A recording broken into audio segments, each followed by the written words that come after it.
Good morning dear student. तो अब एक महीना बचा है आपके पेपर में, और मैंने एक कल वीडियो बनाया कि आखिरी के एक महीने में कैसी आपकी स्ट्रेटेजी हो। तो वो वीडियो जरूर देखिए, उसकी लिंक डिस्क्रिप्शन बॉक्स में दिया गया है। और जैसे कि मैंने प्रॉमिस किया था कि आपके पेपर के पहले सभी सोशल साइंस के वीडियोस अपलोड कर दूंगा, तो आज मैं स्टार्ट कर रहा हूँ। गुड मॉर्निंग, सुबह के 7 बजे हुए हैं और मैं लेकर आया हूँ आपके लिए वर्ल्ड हिस्ट्री। तो समझते हैं पूरा इन डिटेल में वर्ल्ड हिस्ट्री को, पूरी स्टोरी के साथ। तो सबसे पहले हेडिंग डालिए, chapter number 1, the rise of nationalism in Europe.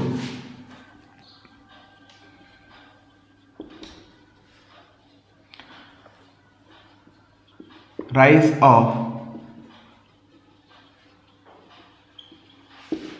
Nationalism in Europe, ये आपका वर्ल्ड हिस्ट्री का टॉपिक है। देखो, हिस्ट्री 4 टाइप्स की होती है।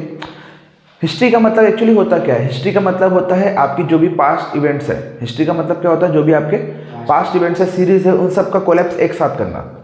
हिस्ट्री आपके 4 टाइप्स की क्लासिफिकेशन है। जैसे हम बोलते हैं एंशिएंट हिस्ट्री, जिसमें आप इंडस वैली सिविलाइजेशन पढ़ते हैं, Gupta empire, Maurya empire. Then medieval आता है आपका। मेडिवल में हम पढ़ते हैं आपका ब्रिटिश का एक्सटेंड जो हमारे इंडिया में हुआ। फिर आता है मॉडर्न, जो 1947 आपके 1857 से लेकर 1947 तक आता है, जिसमें हम हमारा इंडिया से स्ट्रगल फॉर इंडिपेंडेंस पढ़ते हैं। उसके बाद 1947 से लेकर टिल डेट अभी तक इसको बोलते हैं पोस्ट इंडिपेंडेंस हिस्ट्री, ठीक है। और एक होता है आपका वर्ल्ड हिस्ट्री। तो क्लास 10 का वर्ल्ड हिस्ट्री का चैप्टर नंबर 1 है आपका राइज ऑफ नेशनलिज्म। ये पूरा लिंक है आपके क्लास 9 के एनसीईआरटी के वर्ल्ड हिस्ट्री में। क्लास 9 में हमने फ्रेंच रिवॉल्यूशन पढ़ा है, unification of Germany, unification of Italy पढ़ा है। उसी को डिटेल में हमको यहाँ पे लेना है, ठीक है। देखिए, class 10 rise of nationalism in Europe का मतलब, नेशनलिज्म का मतलब क्या होता है? सबसे पहले वर्ड है हमारा नेशनलिज्म। नेशनलिज्म का मतलब हिंदी में कहते हैं राष्ट्र प्रेम या देशभक्ति। तो जो भी नेशनल प्राइड है हमारा सभी का कोलैप्स करके, कि एक देश के प्रति जो हमारा समर्पण है, जो हमारा प्यार है, जो भी हमारा डिवोशन है, उसको क्या बोलते हैं? नेशनलिज्म। तो पहले एक लाइन में इसकी डेफिनेशन लिखिए। नेशनलिज्म मीन्स, लिखिए, nationalism means the desire of group of people. Nationalism means the desire of group of people. Nationalism means the desire of group of people who share the same race, culture, language, to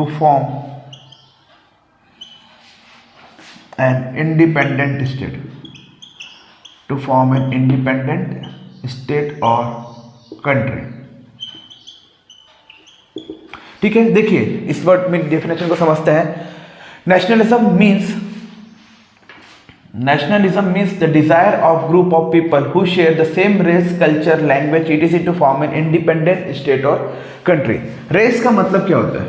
race का मतलब होता है same जैसे लोग। जैसे मैंने बोला हम लोग एक रेस के, मतलब all human beings are from belonging to the same race. एक रेस का मतलब होता है एक बिरादरी के लोग, ठीक है। अब देखिए, नेशनलिज्म का जो कॉन्सेप्ट है, ये बहुत पुराना है। एक्चुअली स्टार्ट कहाँ से हुआ था? आपका फ्रेंच रिवॉल्यूशन, अमेरिकन रिवॉल्यूशन से हुआ था। हमारे इंडिया में तो बहुत लेट हुआ। हमारे इंडिया में तो क्या हुआ? बहुत लेट है। 1947 में हमको फ्रीडम मिला है, पर देयर वर कंट्रीज जिनको 1789 में अमेरिका, चाइना, इनको बहुत पहले हमसे क्या मिल गया? इंडिपेंडेंस, ठीक है। तो हमको उन्हीं को ही बेंचमार्क पकड़ के समझना है कि होता क्या है, ठीक है। अब देखिए, स्टोरी आपकी स्टार्ट होती है फ्रेंच रिवॉल्यूशन की। आपका एक फ्रेंच आर्टिस्ट था। फ्रेंच आर्टिस्ट ने अपनी आर्किटेक्चर बनाया, एक पेंटिंग बनाया, जिसको बोलते हैं 4 सीरीज ऑफ हिज पेंटिंग। उसमें उसने बताया कि क्या होता है डेमोक्रेटिक का मतलब, क्या होता है आपका सोशलिस्ट रिपब्लिक का मतलब। इमेजिन करो, पहले आपका क्या था? फ्रेंच रिवॉल्यूशन में ऑटोमन एम्पायर नाम का एक एम्पायर था। वहां पे क्या था आपका? मोनार्च का मतलब होता है जिसमें एक राजा पूरे कंट्री को क्या करता है? कंट्रोल करता है। जैसे हमारे यहाँ भी था पहले, जो इंडिया था, इंडिया में भी सब लोग क्या करते थे? पहले राजा था, राजा क्या करता था? सब पे रूल करता था। तो वहां पर भी ऐसे ऑटोमन एम्पायर था। फिर बाद में क्या, वो एक पेंटर था, उसके दिमाग में आया कि काश ऐसा होता कि सभी लोग इंडिपेंडेंट होते, कोई राजा नहीं होता, हम सब लोग को इक्वल राइट्स मिलते, हमको हमारी प्रॉपर्टी का अधिकार मिलता है। क्योंकि उस टाइम पे प्रॉपर्टी किसके पास थी? आपके राजा के पास थी। जितना भी पूरा लैंड था सब किसका था? राजा का था। हम लोग उसके स्लेव्स थे। तो ऐसा उसने पिक्चर बनाया। ऐसे ही धीरे धीरे क्या हुआ, लोगों के बीच में हल्का सा आइडिया आया कि हम डेमोक्रेटिक बनते हैं। ठीक है, हम क्या बनते हैं, डेमोक्रेटिक। तो देखो इस चैप्टर में क्या होते हैं, कुछ चीज़ें जो है हाईलाइटेड बोर्ड में है, जैसे फ्रेंच साइंटिस्ट का नाम, आपका जैकोबिन क्लब क्या होते हैं, नेपोलियन बोनापार्ट क्या होता है, पैट्रियाचिस क्या होता है, पेब्लिसाइड क्या होता है, ऐसे कीवर्ड्स आपके एनसीईआरटी के राइट हैंड साइड में दिए हुए हैं, वहाँ से क्वेश्चन आता है आपका। ठीक है, तो जब भी मैं कीवर्ड्स आपको बोलूँ उस कीवर्ड्स को ध्यान से समझना, क्योंकि वो हमको पेपर में आएगा लिखने के लिए। ठीक है, तो पहले वो साइंटिस्ट का उसका नाम लिखिए, आपका क्या नाम है, फ्रेंच आर्टिस्ट का। ये बात है आपकी 1848 की। आपका फ्रेंच आर्टिस्ट जहाँ से आपका चैप्टर स्टार्ट होता है, जिसका नाम है फ्रेडरिक सोरिये। ठीक है, तो फ्रेडरिक सोरिये ने क्या किया, prepared a 4 series of painting, prepared a 4 series of painting. इसने क्या प्रिपेयर किया, आपकी 4 सीरीज ऑफ पेंटिंग। और उसमें क्या कहा उसने विजुअलाइज किया एक कंट्री को, एक हाइपोथेटिकल कंट्री को, विजुअलाइजेस हिज ड्रीम ऑफ वर्ल्ड। उसने विजुअलाइज किया एक ड्रीम ऑफ वर्ल्ड को, ऐसा हाइपोथेटिकल, उस टाइम पे ऐसा था नहीं, क्योंकि सभी के सभी किसके अंदर कंट्रोल में थे, under the control of monarch, मतलब एक राजा के अंडर में। पर उसने ऐसा विजुअलाइज किया कि काश ऐसा होता। उसने बोला democratic and social Republic, democratic and social Republic. ठीक है, तो उसने क्या किया, ऐसा विजुअलाइज किया कि डेमोक्रेटिक एंड सोशल रिपब्लिक। अब क्वेश्चन आता है कि डेमोक्रेटिक क्या होता है और सोशल रिपब्लिक क्या होता है। डेमोक्रेटिक का मतलब आपको पता है, a democracy country by the people for the people of the people.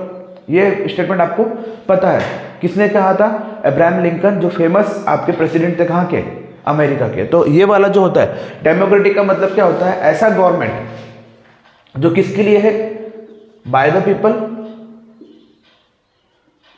For the people of the people, by the people for the people end of the people. ठीक है, सोशल रिपब्लिक का मतलब देखो क्या होता है, रिपब्लिक का मतलब होता है इलेक्टेड गवर्नमेंट। रिपब्लिक का मतलब क्या होता है आपका, इलेक्टेड गवर्नमेंट। तो India is a republic country और नॉट, हाँ India is a republic country. क्यों रिपब्लिक कंट्री है इंडिया, क्योंकि इंडिया का जो गवर्नमेंट है वो इलेक्टेड है, आपके मिनिस्टर्स इलेक्टेड होते हैं, आपके एमएलए इलेक्टेड होते हैं, even the president of India वो भी इलेक्शन के थ्रू आते हैं, जिसको डायरेक्ट इलेक्शन बोलते हैं। आपके प्रधानमंत्री प्राइम मिनिस्टर वो भी इलेक्शन के थ्रू आते हैं। तो इंडिया में हर एक चीज़, अगर छोटा सा अगर हमें को वार्ड काउंसलर भी बनाना है, पार्षद भी बनाना है, तो उनका भी क्या होता है आपका इलेक्शन। सरपंच बनाना है गांव में, 3rd लेवल ट्रांजिशन में, तो वो भी क्या होता है आपका इलेक्शन। तो इंडिया में इलेक्शंस होते हैं from ground level to the upper most level. तो इसी को क्या कहते हैं, सोशल रिपब्लिक। ठीक है, वर्ड क्लियर हुआ, सोशल रिपब्लिक का मतलब क्या होता है, वेरी गुड। अब देखो, अब पहले क्या थे आपके फ्रेंच रिवॉल्यूशन में, पहले कैसा था आपका ऑटोमन एम्पायर था, जो कैसा था आपके खुद का एक इंस्टीट्यूट था। इंस्टीट्यूट का मतलब कहता होता है कि उसी के पास पूरे पावर्स थे, जितने भी लैंड है आपके पास सब किसकी थी, उसी पर्सन की थी। वो उसने क्या कर रहा था, जितने भी पीजेंट्स है, पीजेंट्स का मतलब होता है जितने भी आपके किसान हैं, वो सब के सब उसके अंडर में कंट्रोल में थे, जिसको हम हिंदी में क्या कहते हैं, बंधुआ मजदूरी। क्या कहते हैं, बंधुआ मजदूरी। मतलब आप मेरे यहाँ ही काम करोगे और कहीं काम नहीं कर सकते, आप खुद का कुछ काम नहीं कर सकते, आपको जो सैलरी देना है वो मैं ही दूंगा, आपको कोई दूसरे के यहाँ जाके प्रॉफिट नहीं कमा सकते। ठीक है, ये सब इश्यू था। तो धीरे धीरे क्या हुआ, इसमें क्या हुआ, लोगों का सोशलाइजेशन जो था, हमको लग रहा है यार क्या लाइफ है हमारी, क्या हो क्या रहा है, मतलब फिर जैसे इसकी पिक्चर आई तो उसमें लोगों के यार काश ऐसा होता। तो लोगों के बीच में क्या होगा, एक माइंड में एक थिंकिंग डेवलप होगी कि काश अगर ऐसा होगा तो क्या होगा। देन फिर स्टोरीज, फ्रेंच रिवॉल्यूशन स्टार्ट हुई आपके 1789 में, जो स्टोरी हमने क्लास 9th में पढ़ी है, कि कैसे उनने आपका फोर्ट जो रहता है उनको तोड़ के वहाँ के हथियार निकाल के कंपेयर कर लिया, फिर उन्हें नेशनल एंथम बनाया अपना खुद का, बहुत सारी चीज़ें। ठीक है, तो लिखिए इसके बाद ऑटोमन एम्पायर कौन था उस टाइम पे आपके, फ्रेंच में रूल किसका था आपका, फ्रेंच में उस टाइम पे रूल किसका था आपका, ऑटोमन एम्पायर का। ये क्वेश्चन आता है वन वर्ड में कि जब भी फ्रेंच रिवॉल्यूशन स्टार्ट हुआ उसके पहले इसका कौन था, ऑटोमन एम्पायर। ठीक है, अब देखिए, अब 19th सेंचुरी जैसे ही आया आपका, 19th सेंचुरी फ्रेंच रिवॉल्यूशन के लिए बहुत इंपॉर्टेंट है। 19th सेंचुरी फ्रेंच रिवॉल्यूशन के लिए क्या है आपका, बहुत इंपॉर्टेंट है। 19th सेंचुरी का मतलब क्या होता है, 1801 से स्टार्ट होकर कब तक आया, 1899 तक। ये पीरियड को क्या बोलते हैं, 19th सेंचुरी। इस पीरियड में बहुत ज़्यादा चेंजेस हुए। इस पीरियड में क्या हुआ, बहुत ज़्यादा क्या हुए आपके चेंजेस हुए। चेंजेस मतलब कैसे, जैसे 1804 में आपका नेपोलियन बोनापार्ट आया, नाम सुना है नेपोलियन बोनापार्ट? उस व्यक्ति को भी हमको पढ़ना है, उसने कुछ चीज़ें अच्छी कही, कुछ चीज़ें बुरी भी थी उसके लिए, तो उसने नेपोलियन कोड लेके आया था जिसको हम बोलते हैं सिविल कोड ऑफ 1804, वहाँ से क्वेश्चन आता है हमारा। ठीक है, अब क्वेश्चन लिखिए आप। अब नेशनलिज्म के बाद आपका क्वेश्चन आता है कि what is nation, what is nation, कि नेशन होता क्या है। एक आपका फ्रेंच फिलोसोफर था, एक आपका फ्रेंच फिलोसोफर था। हम लोग उसी की डेफिनेशन क्यों पढ़ रहे हैं, क्योंकि हम पढ़ रहे हैं चैप्टर कौन सा, rise of nationalism in Europe, और इसमें हम मेनली कौन सी स्टेट फोकस कर रहे हैं आपको पता है? Rise of nationalism in Europe में हम कौन से कंट्री को फोकस कर रहे हैं? France, Germany,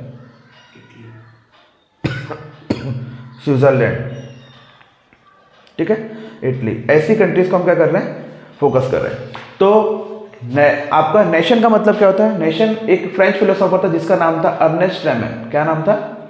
Ernest Renan. इसने एक डेफिनेशन दिया था आपकी नेशन की, उस डेफिनेशन को लिखिए, लिखिए। अ नेशन इज द, लिखो इसमें, a nation is the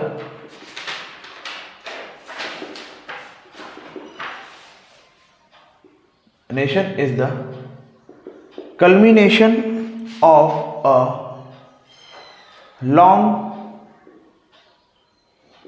period of sacrifice and devotion. Nation is the culmination of long period of sacrifice and devotion. तो जो नेशन है, राष्ट्र कैसे बनता है? हम बोलते हैं ना हमारा हिंदू राष्ट्र है, तो राष्ट्र जो वर्ड है ये बनता कैसे है? हजारों सालों की, लाखों सालों की, इतना पुराना नहीं है, अपना बायोलॉजी नहीं चल रहा। इसमें क्या है, जो भी पीरियड है आपका डिफाइंड पीरियड है। अभी तक जैसे बोलते थे, मैंने बोला कि इवोल्यूशन ऑफ अर्थ कैसे हुआ, इवोल्यूशन ऑफ लाइफ फॉर्म कैसे हुआ, तो हम बोलते हैं कि हजारों साल पहले बिग बैंग थ्योरी हुई होगी। पर यहाँ पर क्या है, यहाँ पे हर एक पीरियड आपका डिफाइंड है, यहाँ पे हर एक पीरियड क्या आपका डिफाइंड है। तो इसमें क्या कह रहा है, 100-200 साल पहले, 300 साल पहले में जो भी सेक्रीफाइस और डिवोशन हो रहा है आपके नेशन को लेके, उसको क्या कहते हैं हम, उससे क्या बनता है आपका राष्ट्र। तो ये नाम इंपॉर्टेंट है, अर्नेस्ट रैमन जिसने दिया है। ठीक है, अब देखो इसका मेन फीचर क्या था, इसके नेशन का मेन फीचर क्या था, यहां से क्वेश्चन आता है आपका। और क्वेश्चन आता है what is plebiscite, what is plebiscite, ये आता है आपका शॉर्ट नोट लिखने के लिए। तो लिखो यहां पे, इसका मेन फीचर था, इस नेशन का क्या था आपका मेन फीचर था आपका प्लेबिसाइड। आया है क्वेश्चन कभी? ठीक है, देखो प्लेबिसाइड का मतलब क्या होता है, अगर आप किसी चीज को कोई इलेक्शन में आपका खड़ा हुआ, आप लोग डायरेक्ट वोट कर रहे हो, अगर आपके पास डायरेक्ट वोट है, अधिकार है हाथ खड़ा करके बोलने का कि ये गलत है, ये सही है, मैं इसको चुन रहा हूं, उस कंडीशन को क्या बोलते हैं, प्लेबिसाइड। तो लिखिए प्लेबिसाइड का मतलब, लिखिए अ direct vote by which all the people, a direct vote by which all the people of a region, a direct vote by which all the people of a region are asked to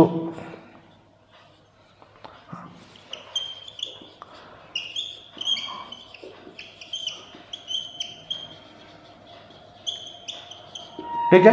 तो plebiscite का मतलब क्या होता है, a direct vote by which all the people of a region are asked to accept और reject a proposal. तो जो भी प्रपोजल उनके सामने आया है, जो भी प्रपोजल उनके सामने आया है, उसको आप क्या कर सकते हो, या तो एक्सेप्ट कर सकते हो, या तो क्या कर सकते हो, उसको रिजेक्ट कर सकते हो। ठीक है, आपके पास फ्रीडम है, मतलब इसको बोलते हैं फ्रीडम ऑफ चॉइस, इसी को क्या बोलते हैं, फ्रीडम ऑफ चॉइस। ठीक है, तो हमारे पास फ्रीडम है कि हम उसको एक्सेप्ट कर रहे हैं या नहीं कर रहे हैं, तो फ्रीडम ऑफ चॉइस। पर पहले ऐसा था कि आपके फ्रीडम ऑफ चॉइस नहीं, आप तो directly under the control of किसके थे, किंग, जिसको हम बोलते हैं मोनार्क्स गवर्नमेंट। ठीक है, तो आप किसके अंदर थे, under the control of king. तो किंग आपको बोलेगा, आपके पास कोई अधिकार था क्या बोलने का, किंग ने जो बोल दिया वो आपको क्या करना पड़ेगा, मानना पड़ेगा, वो पत्थर की लकीर थी। ठीक है, अब हेडिंग डालिए, the French Revolution and the idea of nation.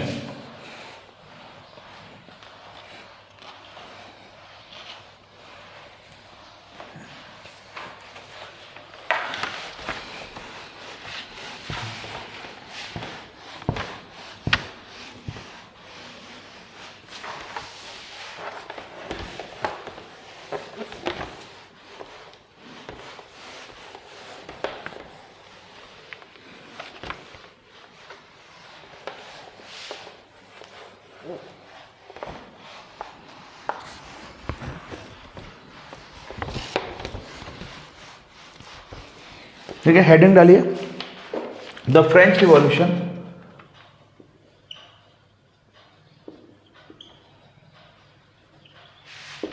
And the ideas of nation, the French Revolution and the ideas of nation. देखिए फ्रेंच रिवॉल्यूशन कब हुआ आपको पता है? कौन से ईयर में हुआ फ्रेंच रिवॉल्यूशन? फ्रेंच रिवॉल्यूशन हुआ आपका 1789 में। कब हुआ? हाँ, ये इंपॉर्टेंट वर्ड क्वेश्चन है आपका। फ्रेंच रिवॉल्यूशन कब हुआ? फ्रेंच रिवॉल्यूशन हुआ आपका 1789 में।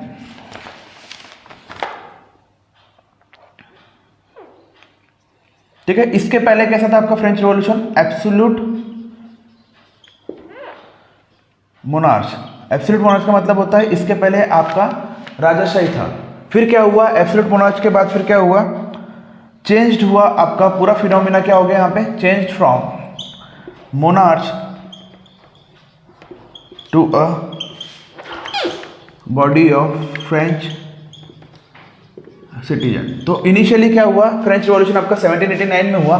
पहले कैसा था आपका? एब्सोल्यूट मोनार्च था। एब्सोल्यूट मोनार्च का मतलब होता है कि पहले राजा का कंट्रोल था। फिर क्या हुआ बाद में?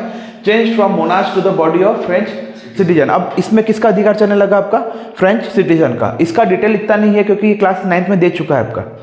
क्लास 9 में पूरी सीरीज ऑफ इवेंट्स से आपकी कि फ्रेंच रिवॉल्यूशन हुआ कैसे। ठीक है, जो फोर्टिफिकेशन का ब्रेकडाउन होने के बाद। अब देखो यहाँ पे क्वेश्चंस कैसे आते हैं आपके।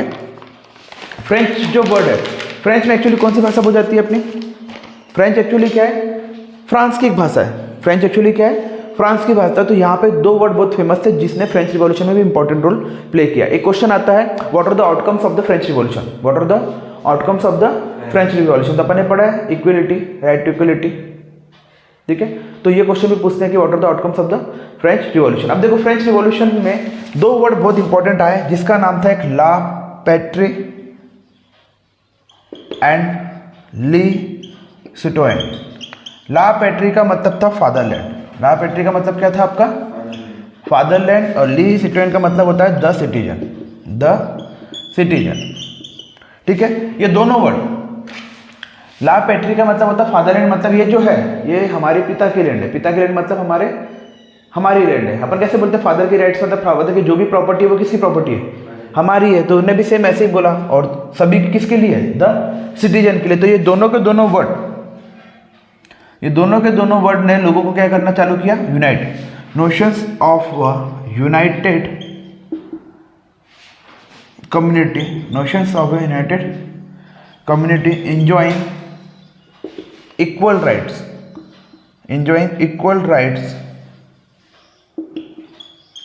under a constitution। तो ये दोनों वर्ड्स के कारण इन दोनों ने क्या करा? राइट्स को एंजॉय करा। और किसके अंदर में? Under the constitution. अब क्या हुआ? जैसे ही फ्रेंच रिवॉल्यूशन हुआ आपके जितने ही इलेक्टेड जनरल्स थे अब क्या होने लगे? पहले आपके इलेक्टेड होते थे क्या?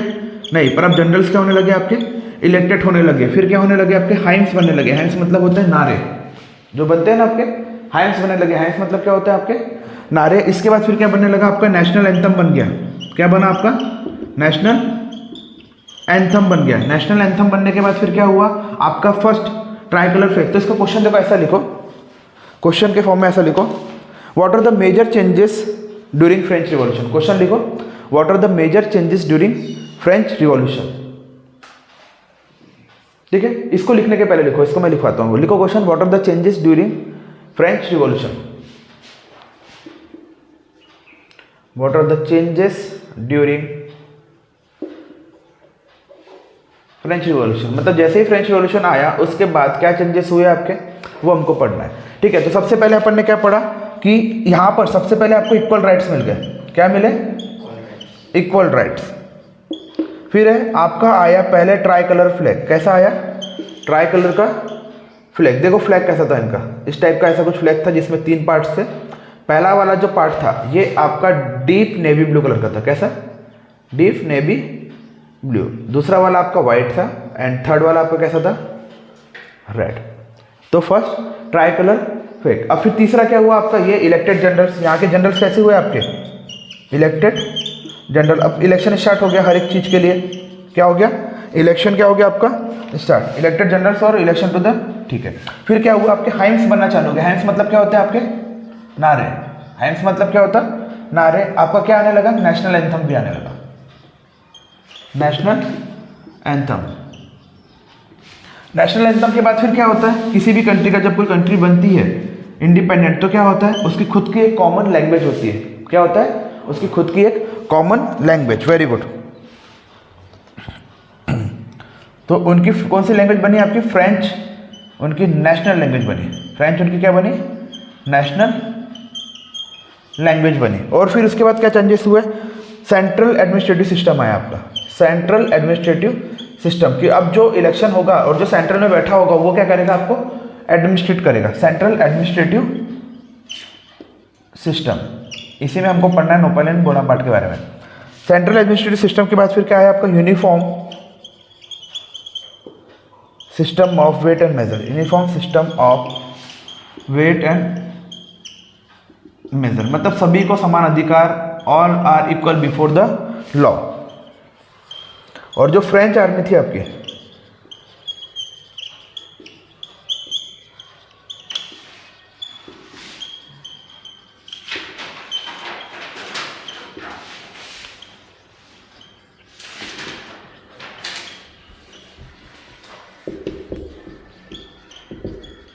देखिए पूरी वर्ड्स को समझते हैं फिर से कि फ्रेंच रिवॉल्यूशन के टाइम पे क्या क्या चेंजेस हुए। लिखने से ज़्यादा समझने की कोशिश करो, ये आईएमपी क्वेश्चन है आपका। What are the changes during French revolution. तो फ्रेंच रिवॉल्यूशन आने के बाद सबसे पहले चेंज क्या हुआ कि सभी को क्या मिलने लगे, आपके इक्वल राइट, सभी को इक्वल राइट्स मिलने लगे। ये पॉइंट फॉर्म में इसमें याद करना है, इसको आप थोड़ा सा एलोब्रेट करके लिख सकते हैं। तो सभी को क्या मिलने लगे, आपके इक्वल राइट। उसके बाद फिर क्या हुआ, आपका पहला ट्राई कलर फ्लैग आया। पहले कोई फ्लैग था क्या आपका, नहीं, जैसे आपका कोई फ्लैग नहीं था। इसके बाद फिर क्या हुआ, पहला ट्राई कलर फ्लैग आया जो 3 पार्ट्स में बना था। पहला वाला पार्ट कैसा था आपका, डीप नेवी ब्लू का, दूसरा वाला कैसा था आपका व्हाइट, एंड तीसरा वाला कैसा था आपका रेड। उसके बाद इलेक्टेड जनरल होने लगे, मतलब इसका मतलब होने लगा आपका इलेक्शन से स्टार्ट हो गया। उसके बाद क्या हो गया, आपके election for the post of general. पहले क्या था, राजा ने जिसका मन करा अपने बेटे को, किसी को भी अपने खानदान से किसी को भी सेनापति बना देते ना, राजकुमार। पर अब क्या होने लगा, election to the post of general. अब जो भी सेनापति का था, जो भी आपके आर्मी का सेनापति था, वो कैसा था, इलेक्टेड था। कैसा था, elected to the post of general. और जनरल कौन होता है, आपका चीफ ऑफ द आर्मी। उसके बाद फिर क्या होने लगा, आपके हाइम्स बनने लगे। हाइम्स का मतलब क्या होता, नारे। अब देशभक्ति के नारे तो बनेंगे ही। उसके बाद नेशनल एंथम आया आपका। नेशनल एंथम के बाद फिर क्या बोला, फ्रांस जो है आपकी, फ्रेंच जो है वो क्या करी आपकी नेशनल लैंग्वेज। नेशनल लैंग्वेज के बाद फिर क्या हुआ, आपका सेंट्रल एडमिनिस्ट्रेटिव सिस्टम बना। सेंट्रल एडमिनिस्ट्रेटिव सिस्टम का मतलब होता है आप आपके सेंटर में जो इलेक्टेड पर्सन है वो कंट्रोल कर रहा है आपके पूरे चीज़ों को। Uniform system of weight and measure का मतलब होता है कि अब समान अधिकार मिल गए सभी को हर एक चीज़ में। सपोज अगर आप कुछ बार्टर सिस्टम आपका बंद हो गया, कुछ वेट्स के मेजर्स आ गए, और ये वाला uniform system of weights and measure का मतलब होता है कि सभी व्यक्ति समान अधिकार है बिफोर द लॉ।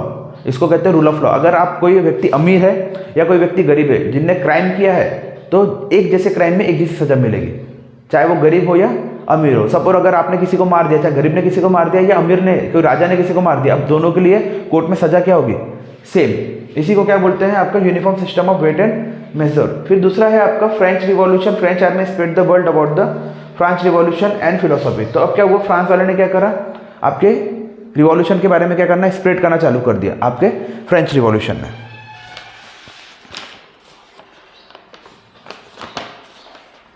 ठीक है, ऊपर का मिटा दूं मैं,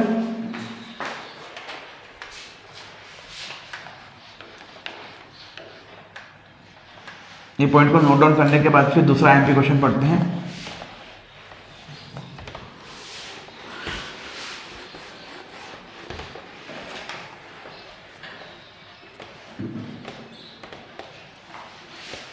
देखिए इसके बाद का क्वेश्चन आईएमपी है, दैट इज जैकोबियन क्लब। ये भी क्वेश्चन आया होगा। जैकोबियन क्लब का देखो मतलब क्या होता है। अब जैसे ही फ्रेंच रिवॉल्यूशन आया तो जितने भी आपके मिडिल क्लास और पढ़े लिखे लोग थे, जितने भी आपके मिडिल क्लास और पढ़े लिखे लोग थे, इन्हें सब ने कम्युनिटी करके क्लब बना लिया। उस क्लब का नाम क्या दिया, जैकोबियन क्लब। तो यहाँ पे करते क्या थे, यहाँ पर ये लोग अपने आइडियाज एक्सचेंज करते थे।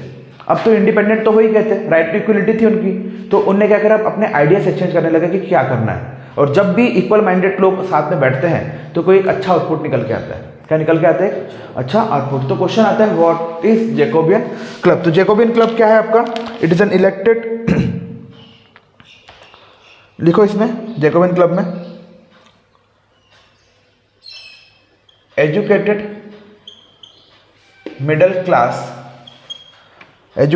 क्लास पर्सन, उनने अपना क्लब बना लिया। इसका क्या नाम दिया हमने? Jacobian club. उनने अपना क्लब बना लिया, इसका क्या नाम दिया? Jacobian club. ठीक है, अब हमको पढ़ना है सबसे इंपॉर्टेंट पर्सन के बारे में, दैट इज नेपोलियन बोनापार्ट। कौन था नेपोलियन बोनापार्ट, आपको पता है? नेपोलियन बोनापार्ट और इसको क्या बोलते हैं? Napoleon first. दोनों नाम है इसके, नेपोलियन बोनापार्ट और नेपोलियन फर्स्ट। ये कौन था आपका? जनरल था। कहाँ का? फ्रांस के आर्मी का। तो अब हेडिंग डालो, सबसे ज्यादा इंपॉर्टेंट व्यक्ति आपका नेपोलियन बोनापार्ट। कब की बात है ये? 1804। ये कौन था आपको उस टाइम पे? Emperor of France. कौन था? Emperor of France. अब देखो इसने क्या किया, नेपोलियन बोनापार्ट कुछ चीजें इसने बहुत अच्छे करे, कुछ रिफॉर्म्स लेकर आया इसने, वही रिफॉर्म्स हमको पढ़ना है। अब जब फ्रेंच रिवॉल्यूशन आ गया, राजा था भाई, तो उसने क्या किया, अब समझ गया कि अपने को गद्दी छोड़ना पड़ेगा और क्या करना पड़ेगा, लोगों के साथ आना पड़ेगा, लोगों की जो मेंटेलिटी है, जो लोग चाहते हैं वो अपने को करना पड़ेगा। तो इसने क्या किया, बहुत सारे एडमिनिस्ट्रेटिव रिफॉर्म्स लेके आए। बहुत सारे क्या लेकर आए? Administrative reform. तो पहले क्या था, सबसे पहले चीज जो लेकर आया वो आया था right to property. Right to property का मतलब होता है जो भी लैंड उसके अंडर कंट्रोल में थे, अब क्या कर दिया कि आप अपनी जमीन के खुद मालिक हो, आप अपनी जमीन के खुद मालिक हो, जिसको कहते हैं राइट टू प्रॉपर्टी। लिखो इसमें सबसे पहले इसका बेसिक लिख लेके, he was a French military commander. कौन था ये? French military commander and leader who rise to prominence during French Revolution.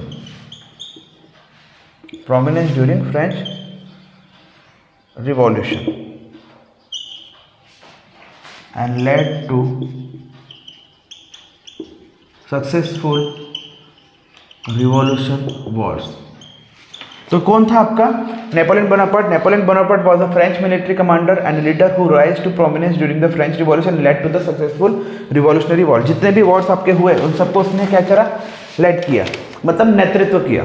नेतृत्व मतलब उसने योगदान दिया अपना, मोटिवेट करके, स्कीम्स बना के।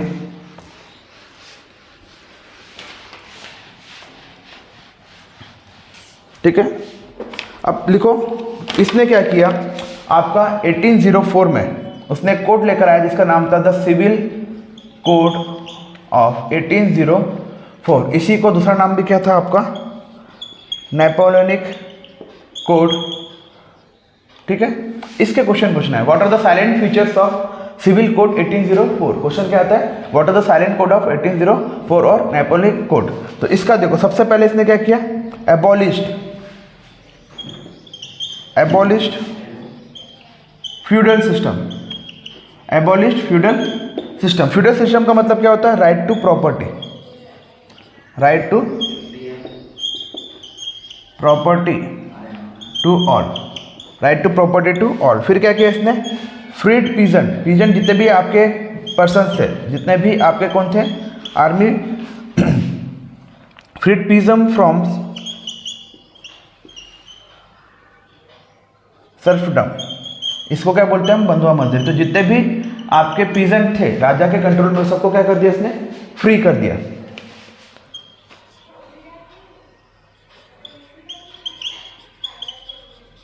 Transport and communication system improve भी किया। ट्रांसपोर्ट और कम्युनिकेशन सिस्टम को क्या करो उसने? इंप्रूव भी किया। ठीक है, abolished privilege based on birth. ये पॉइंट सबसे इंपॉर्टेंट था। Abolished privileges based on birth. 8 बज गए। And equality before and law. Equality before law. देखिए तो क्या क्या चीजें इसने चेंज किया। सबसे पहले इसने किया abolish feudal system. Feudal system का मतलब होता है जो भी कंट्रोल में था आपके राजा के, किसी भी किंग के, अब उसको क्या कर दिया, अलग कर दिया। अब राइट टू प्रॉपर्टी और मतलब अब क्या हो गया, सभी अपने अपने लैंड के खुद ही अधिकारी हो गए, खुद ही अपना लैंड उनके पास है। अब उसमें जो भी चाह के वो ग्रो कर सकते हैं। अब वो जो भी ग्रो करेंगे वो पूरा प्रोड्यूस किसका होगा, उनका खुद का होगा, बस वो खुद थोड़ा सा टैक्स राजा को देंगे। फ्रीड पीजन फ्रॉम द सेरडम का मतलब होता है जितने भी जो किसान लोग थे जो राजा के अंदर कंट्रोल में थे, अब उनको क्या कर दिया उसने, फ्री कर दिया, जिसको बोलते हैं बंधुआ मजदूरी, कि भाई तो सिर्फ मेरे यहाँ काम करेगा, किसी के यहाँ काम नहीं कर सकता, उसको क्या कर दिया, free. Transport and communication system को उसने इंप्रूव किया, ठीक है, रोड सोर्स बनाया उसने। Abolish privileges based on birth, सबसे इंपॉर्टेंट पॉइंट ये था। तो जो व्यक्ति को उस टाइम पे बर्थ के साथ उनको जो प्रिविलेजेस मिलता था, जैसे राजा का बेटा राजकुमार, तो उसको बहुत सारे प्रिविलेजेस मिलते थे, वो कुछ भी किसी को मार दे उसको कोई फर्क पड़ता था क्या, नहीं। तो उसने क्या बोला कि ऐसे प्रिविलेजेस बर्थ के साथ नहीं, जो बड़े लोग हैं उनके को प्रिविलेज नहीं, गरीब का बच्चा और बड़े का बच्चा दोनों क्या होंगे, सेम, अगर वो क्राइम कर रहे हैं तो उसी को हम क्या कहते हैं, इक्वलिटी बिफोर लॉ। तो आज हमने पॉइंट चैप्टर 1 में हमने क्या करा, पार्ट फर्स्ट है हमारी वीडियो का, जिसमें हमने बेसिक पूरा खत्म करा है और पहला टॉपिक खत्म हो गया है। आने वाले 2 लेक्चर में चैप्टर कंप्लीट होगा, ठीक है। तो बने रहिए इस वीडियो के साथ, चैनल को लाइक शेयर एंड सब्सक्राइब करिए। जल्दी मिलते हैं आपको पार्ट 2 वर्ल्ड हिस्ट्री के साथ। Thank you.